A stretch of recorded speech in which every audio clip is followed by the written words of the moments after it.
Hi! Magandang umaga sa inyo mga kasawi. Kamusta na po kayong lahat? Naway nasa mabuti kayong kalagayan. At mag-iingat kayo palagi mga kasawi. At syempre magbibigay ulit tayo ng tatlong topic na ano ang tatlong sign na ginagamit ka lang ng isang lalaki mga kasawi. Ang unang sign natin mga kasawi is naalala ka lang kapag ka meron siyang kailangan.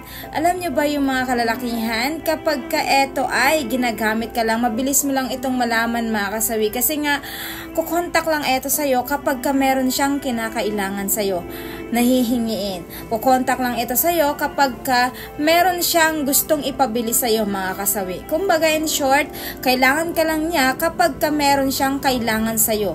Pero kapag hindi ka niya kailangan ay baliwala ka na sa kanya. Dead man na, wala na siyang communication, hindi ka na chat, hindi ka na rin iti-text, at higit sa lahat, wala ka lang kwenta para sa kanya mga kasawi. Ayan yung ating una na sign. Ang pangalawang sign mga kasawi is baliwala ka lang sa kanya kahit na meron kang sakit. Alam nyo ba mga kasawi, ang mga kalalakihan kapag ginagamit ka lang, alam nyo ba ang pinakamasakit sa part ng isang babae? Yung bang nagpaparinig ka sa kanya na nagaanda ka, alam mo ba meron akong sakit or meron akong dinaramdam. Kaso nga lang wala akong kasama, kailangan ko ng kasama, sana na andito ka. Kahit na ano ang sinasabi mo sa isang lalaki ay baliwala lang ito para sa kanya kasi wala siyang concern sa'yo. Hindi siya nag-aalala sa'yo kasi nga hindi ka naman talaga niya mahal, at higit sa lahat ay wala lang kwenta kung ano yung mga sinasabi mo tungkol sa kanya. Kaya dead na lang siya para sa'yo mga kasawi. Ayan yung ating pangalawa na sign. Ang pangatlo mga kasawi, ito ang pinakamasakit sa part bilang babae. Ayan, panakip butas ka lang para sa kanya. Alam nyo ba mga kalalakihan, kapag ito ay hindi ka niya mahal or ginagamit ka lang niya, alam mo ba ang gagawin nito ay makikipagrelasyon ito or panakip butas ka lang para sa kanya.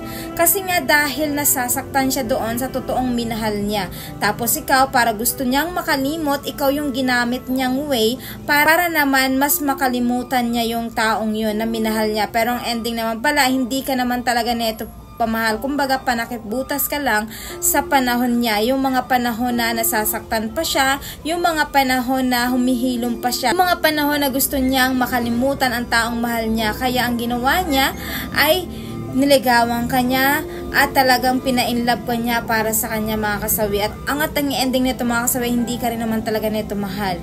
Ang ginawa lang niya sa'yo ay panakip butas ka labang siya ay nagpapahilom ng kanyang nararamdaman mga kasawi. Ayan yung ating tatlong sign. At syempre hindi mawawala yung aking advice sa topic na ito mga kasawi. Alam niyo ba, ang isang lalaki, madali lang naman ito malalaman kung tayo ay panakip butas lang sa kanya or ginagamit ka lang. Kasi lahat ng salitang mahal, syempre malalaman mo na talagang mahal ka ng isang lalaki ay kapag nag-aaruga ito sa'yo. Kumbaga minamahal ka niya kahit walang kapalit, at talagang iniintindi ka niya at may concern siya sa'yo mga kasawi kung ano yung mga bagay-bagay na nangyayari sa'yo. Lagi mong tatandaan, kaya kapag once na ikaw ay nakaramdam na ginagamit ka lang ng isang lalaki, mas maganda na mag-move on ka na lang mga kasawi. Kasi alam nyo ba kung bakit? Ikaw lang din kasi yung mahihirapan kapag pinaasa mo yung iyong sarili sa ganitong lalaki. Kasi may mga lalaki talaga na ganito yung mga utak nila at wala silang pakialam kung nakakasakit na sila ng